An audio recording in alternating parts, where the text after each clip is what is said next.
More people than ever are expected to attend Remembrance Day ceremonies in the nation's capital today. There will be many dignitaries in attendance, of course, Prime Minister Stephen Harper and the Governor General. As we look back at ceremonies past, David Johnston, His Excellency, his wife Sharon attending the ceremonies. This was last year, as a matter of fact. This year, the National War Memorial, the scene is expected to look somewhat different, due in part to the heavy security in response to the attack that killed Corporal Nathan Cirillo, and in response to the huge numbers, as many as 80,000 anticipated. On the phone with me now is His Excellency David Johnston, Canada's Governor General. He in Ottawa, of course, this morning. Your Excellency, good morning. Good morning, Heather. Good to be with you. Good to have you on the program, as always. We saw you last year. We have seen you for several years, Your Excellency, at the National War Memorial. It is always a powerful commemoration, but this year it seems we're poised to see something extraordinary. What do you think is different this year? Well, first of all, on Remembrance Day, the two words that stick in my head are remembrance and reaffirmation. We honor those who have fallen and those who continue to serve to defend our liberties, but we reaffirm those fundamental values as well and recognize that they take constant struggle, constant effort to be sure that we live in the peace and freedom that we've come to enjoy for so many decades in Canada.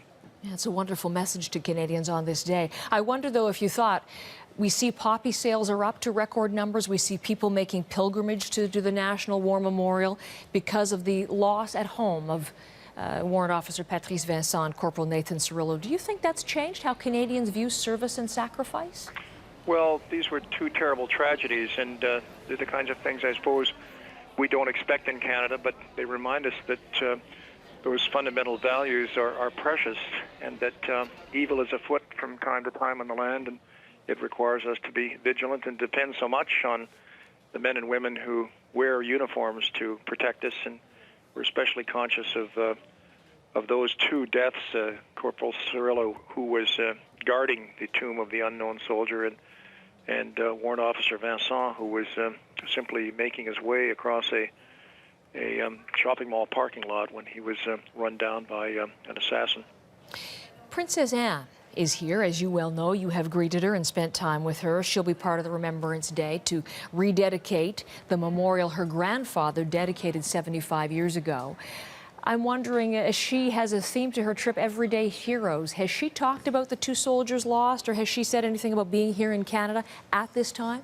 Yes, she has. In fact, when she arrived yesterday at Rideau Hall, just before the inspection of the honor guard, and then in her address she referred specifically to those two losses, and also referred to the fact that for her it was a very historic and important moment in the footsteps of her grandfather to rededicate the War Memorial. And it will be extended to cover the South African War, which goes back just to the last years of the 19th century, and then to the Afghanistan War as well. And it will be, I think, especially noted because of the ceremonies for the First World War and the Second World War that we're celebrating this year. Indeed. We're looking at pictures of you at Rideau Hall welcoming Princess Anne, and you're in an overcoat. You're Commander-in-Chief, though, of course, of the Canadian Armed Forces. Will you be in uniform today? Yes, we will be, as I always am on Remembrance Day, and it's always an interesting question of which of the three service uniforms that I wear. I'm told by the aide-de-camp that look after us that they rotate, but they represent the three different services, so there may be a little jockeying goes on before. And today, I hope this is not privileged information that your assistant has shared, but I understand it's Army. I'm told it's Army. It's Army today, so no particular reason that is the rotation. I think that's the rotation. All right. Let me ask you in conclusion, we've been asking and inviting Canadians to participate in a social media roundtable, if you will, Your Excellency, #HowIRemember. How do you remember? I suppose in a family way. One of my uncles served in World War II, and another was actually a U.S. citizen. My mom was an American citizen. He served in the U.S. Air Force, and he was lost in a bombing raid over Germany in the last months of the war. And so I'm especially conscious of his loss when I'm at the foot of the unknown soldier. And 3 weeks ago, We were at the Menin Gate in Ypres, Belgium, which honors the Allied soldiers who fell and whose bodies were never recovered, both in World War I and World War II. So I think of my uncle, and I think of those thousands upon thousands of people who were never recovered.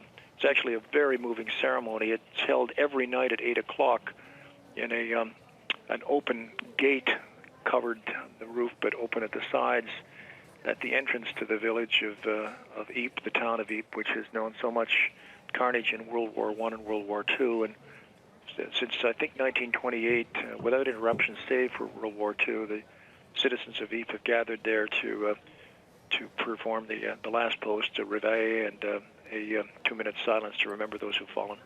We have now ayat at that very spot, sir, for those very reasons that you mentioned as we remember today.